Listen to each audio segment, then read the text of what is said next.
Sleepy Sheepy here. Today we're going to be looking at a rune level 90 strength build with the Marais Executioner sword. So I've been assembling a lot of furniture recently because I just moved, and that means using a drill. And honestly, I just really appreciated the efficiency of using a drill versus a screwdriver, and I kind of wanted to bring that same efficiency into the weapon I was using. So if you're interested in a weapon that's essentially just a drill, then this is probably going to be a good video for you. The setup for this build is going to be focused on the Marais Executioner sword in the main hand, and then an off-stock setup in the offhand, which is going to be the Cleanrot Knight's sword. And we're going to be allocating our stats so that we have 40 vigor, and then the minimum requirements for this sword, which is going to be 23 arcane and 14 dexterity, as well as the rest of our points pumped into strength, which is going to net us 40 strength.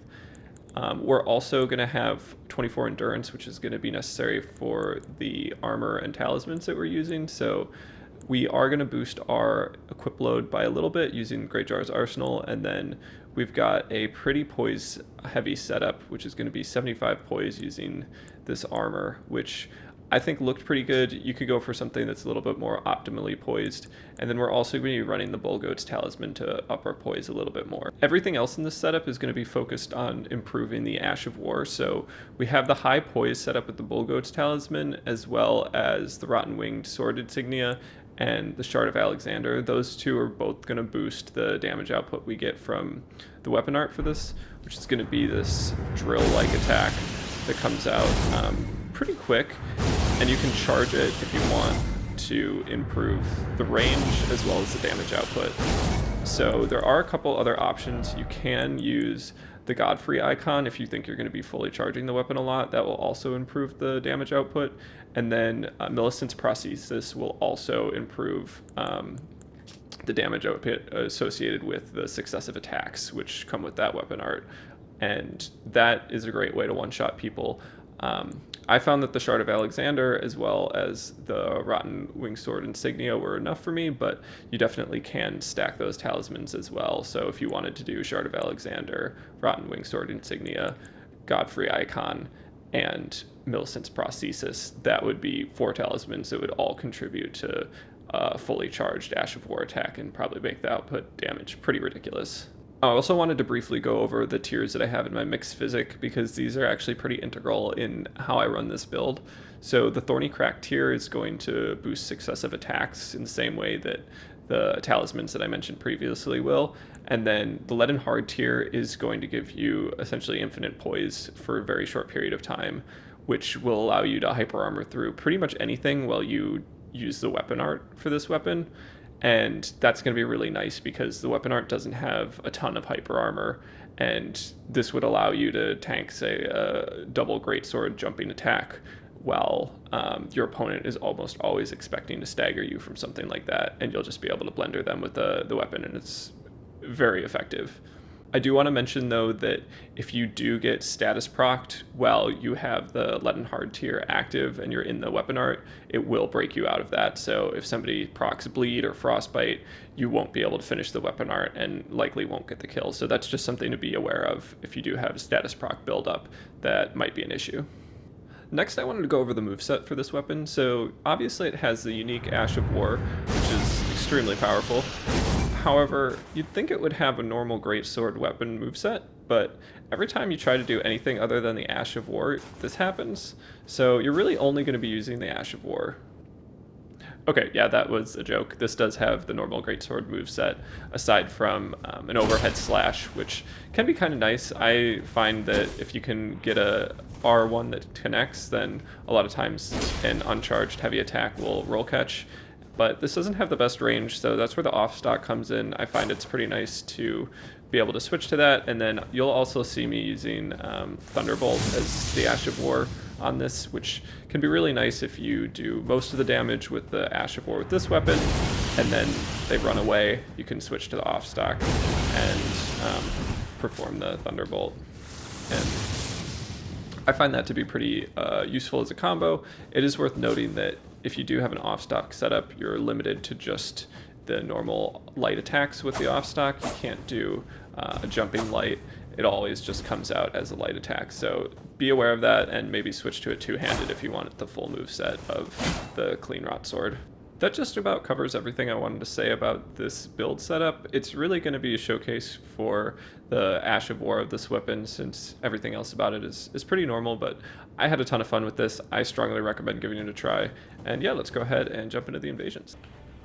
This first invasion really was a good example of using the space of the environment to my advantage, and also just showing how powerful this can be in a multi-opponent attack. So despite the fact that the Ash of War has a fairly limited range in terms of how wide the attack is, you can get a really well-timed focused attack on multiple opponents and do substantial damage and negotiate the amount of damage you receive just by the stun lock that you can get set up with your Ash of War. So I kill one Phantom, but it takes me a little while to find the host and the other Phantom, and in that time a blue comes.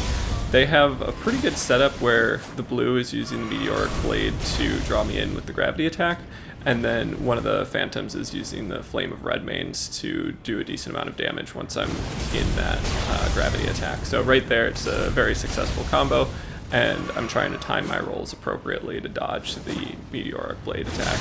But I am able to do a turn and burn, which does almost all of the health of the blue.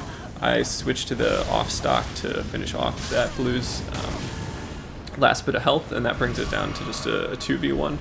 And I'm fortunate where the two Phantoms aren't doing a ton of damage. I'm able to get a second turn and burn with the Ash of War, and that brings down the host just to be by themselves at this point.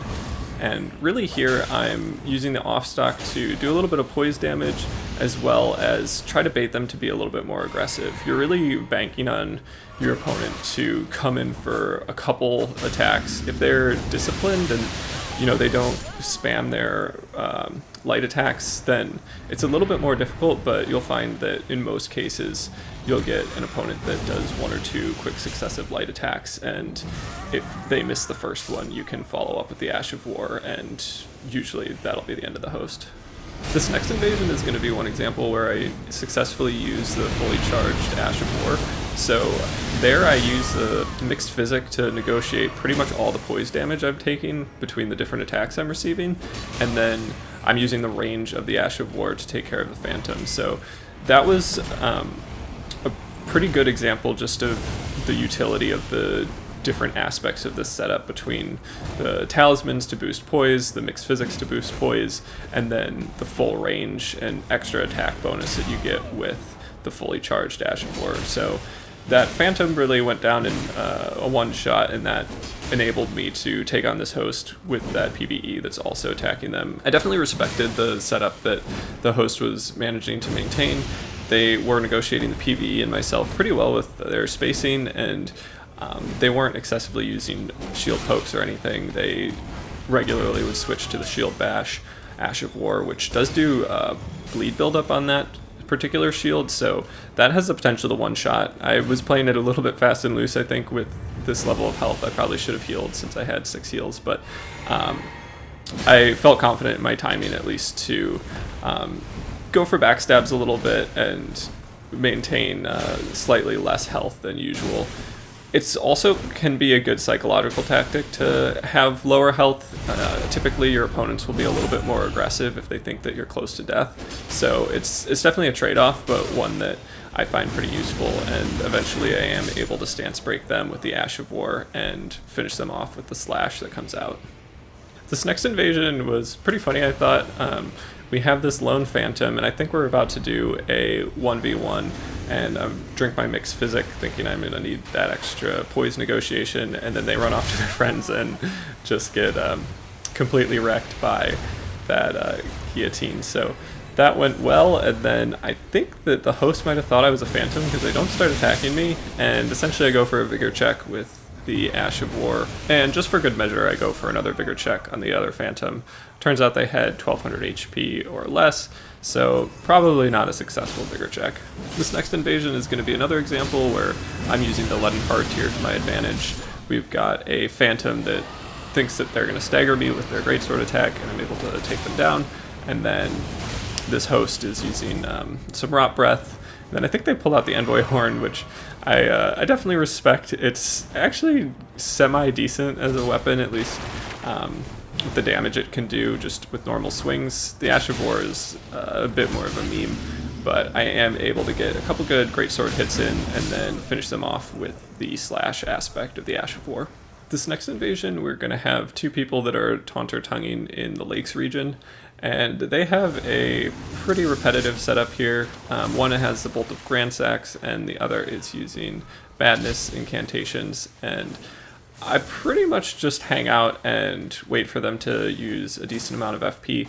I definitely recommend just waiting out your opponents. If they're going to stand at the top of a building and just, spam their Ashes of War, they're eventually going to run out of FP, and it really pays off to be patient if you want to be successful in the invasion. I totally understand if you get a little impatient and just want to run in there and see what happens, but for me, I'm trying to bait them into a different attack pattern here. I'm using the clap emote just to see if I can get under their skin a little bit, because if I run in there, I don't think I'm going to be successful. So eventually another invader comes along, and I now see that they're distracted and I want to help my co-invader. So I run in, and the invader does a decent amount of damage. I get hit with the Waterfowl Ash of War, and the host has 1 HP just as the co-invader goes down. But I did want to show this off just because it's a pretty decent counter to the Waterfowl Ash of War. As you saw there, the sword can reach inside the sphere of attacks that come with the Waterfowl Dance attack, and you can poise break your opponent from inside their Ash of War. So that's pretty cool, definitely something to keep in mind. This could be like a hard swap if you see somebody going for that particular Ash of War repeatedly. Next up, we have two opponents using pretty low poise damage weapons, so that's definitely something to keep in mind. Your negotiation of poise damage as you're using the Ash of War for this weapon is going to be really important. And then also keeping in mind the amount of range that you have with this weapon. So that person was using the spinning sword Ash of War, which can do a lot of damage, but just doesn't have the range that this weapon does. This next invasion is going to be an example of facing opponents with really high poise damage weapons. So this person has dual greatswords here, and they're going for jump attacks. I get hit 4 times, just stun locked from one hit to the next with the blue that comes in, and I pretty much need to get away, heal up, and then I can take advantage of the timing of their weapon, especially this blue, because they don't have the same range that the greatswords do. And I'm able to take them out with my Ash of War in a turn and burn, and then get a couple quick hits in with the greatsword, and then finish off the host with the offstock. So that's definitely one way to deal with really high poise damage weapons, is just wait for their big slow attacks and punish them with spacing and the Ash of War. This next clip is just going to be the end of a bonfire duel. Here I'm completely out of heals, low on health, and so I switch my poise talisman to the one that boosts attack damage when you're low on health. And this was just kind of an example of hard swapping talismans in an opportune moment. I'm able here to get the full one-shot because of that extra damage associated with the low health talisman. This next invasion was a little bit trickier than I was expecting. I had an opponent with an Envoy Helm on, and was expecting them to be a little bit easier, since that can be an indicator that they're messing around a little bit more. But they had a pretty dangerous setup here with the Winged Scythe. I get hit early on with their Ash of War that prevents me from healing, but I still have a decent amount of health. So in those instances, I'll usually try to take advantage of the extra aggression that my opponents might have if they see that I'm not able to heal.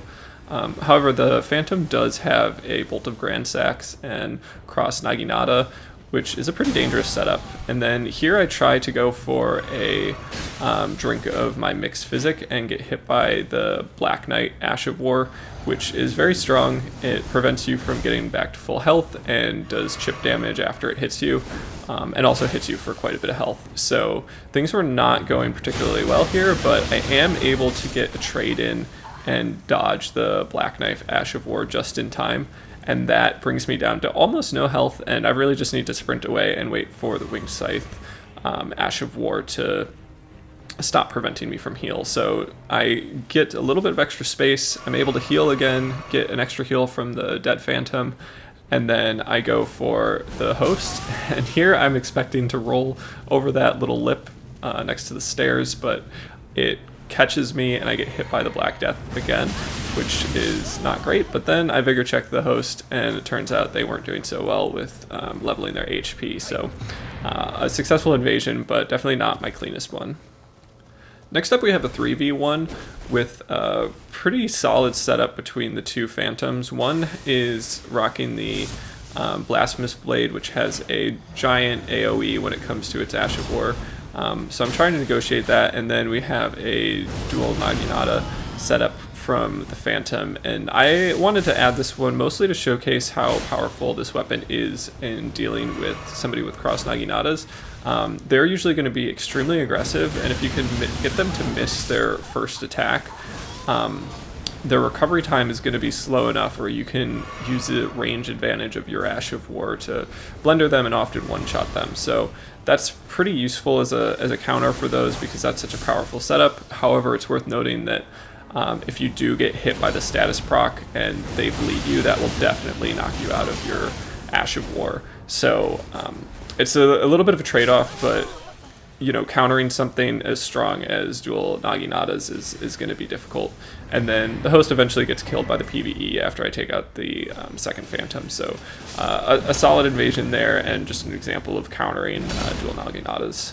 This next clip is going to be an example of how to utilize the Ash of War when you're not one-shotting your opponent. So I do a little bit of a misplay there where I try to attack and stun lock them out of their full Ash of War, but the Radahn swords have more hyper armor than I'm expecting, and I get hit by the full AoE.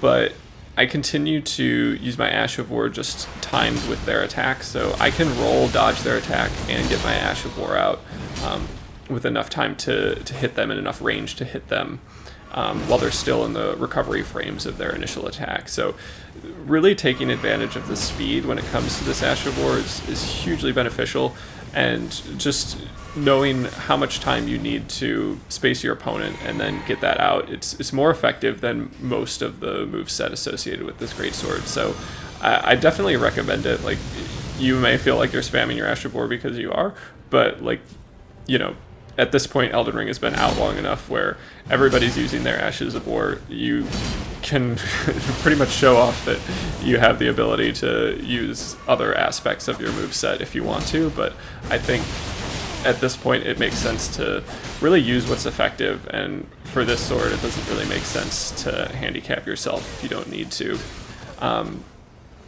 Here I eventually get the Phantom down. It takes like multiple Ash of War attacks to do that, but it's totally fine. It's completely effective.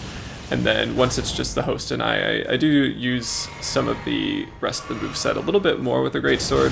I also use the offstock to poise damage them a little bit, but ultimately landing just a single Ash of War attack brings them down to no health, and it's a successful invasion. That really covers all the different aspects of the weapon I wanted to go over in clips with commentary. The rest of these I'm just going to let play out, and they'll kind of speak for themselves. You should keep an eye out for how to utilize this in turn and burn situations, how to punish multiple opponents that are attacking you, how to space with the Ash of War and time it appropriately. And I think with a little bit of time and practice, you'll be able to really utilize this not to just blender a single person, but keep pressure on a whole group of opponents, and you know, really negotiate a lot of different attack play styles. The Leaden Hard tier in your mixed physic is going to make it so much easier to just get that first kill. I really recommend it, and once you have that first kill down, it's always a little bit easier in a 3v1 or a 2v1. So that's my recommended setup for this. I'd be more than willing to experiment with this again in the future, but that's how I recommend you play it, and just the type of things to look out for. And you know, the Ash of War is great. Don't be afraid to use the full moveset. Don't be afraid to get the offstock involved. It is a great tool to add a little poise damage and make sure you stun lock your opponent in the Ash of War of the Executioner blade. So that's my full recommendation, and yeah, I'll just let these play out and kind of speak for themselves.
As always, if you made it this far, I just wanted to say thanks so much for watching. I really appreciate the support, and I'm always open to new weapon suggestions or build suggestions, so if you'd like to see anything in specific, just let me know in the comments, and I'll be happy to set things up.